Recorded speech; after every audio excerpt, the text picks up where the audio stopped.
Well, he's been a fixture in Midlands High School football for more than 30 years. Kirk Burnett is stepping down as Airport's head football coach and athletics director. Kirk played at Airport, was an outstanding receiver, went to Furman, and after his career in purple was over, he had a brief time wearing Kelly green. He was in training camp with the New York Jets, but coaching was his calling, and after working as an assistant at Irmo in Spring Valley, he was hired as the very first head football coach at Ridgeview.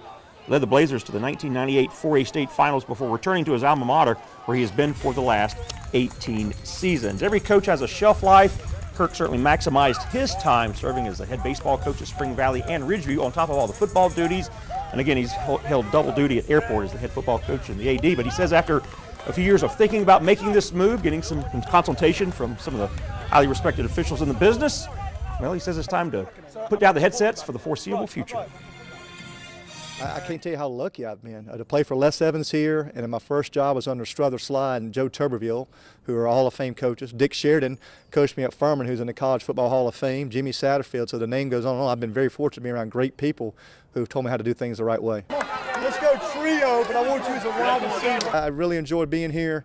It's been very nice the last 24 hours, all the things I've received from some players. I didn't realize sometimes you don't realize as a coach the lives you impact. I had a player from baseball in 1995 sent me a long email last night, and then this morning I received an email from an Airport player who I butted head with a lot.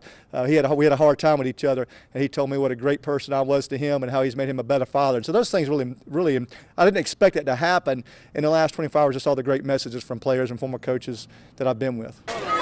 Well, as we mentioned, after his career at Furman, Kirk spent part of training camp with the Jets. In fact, 6 weeks, he soaked up as much as he could under head coach Joe Walton and offensive coordinator Rich Kotite. But knowing his time as a player was coming to an end, Burnett decided he would gift himself a parting gift from the Jets.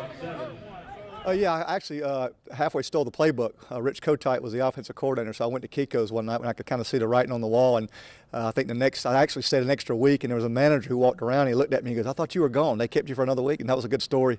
Then I thought, well, I got cut by the Jets, and maybe I'll go to Australia and play some baseball. And I think I'll try this coaching and teaching 1 year to decide what I want to do with my life. And I enjoyed teaching just as much as I did coaching in Irmo High School back in the late 80s. Yeah, a lot of people not sure what they want to do at 22 years old, 23.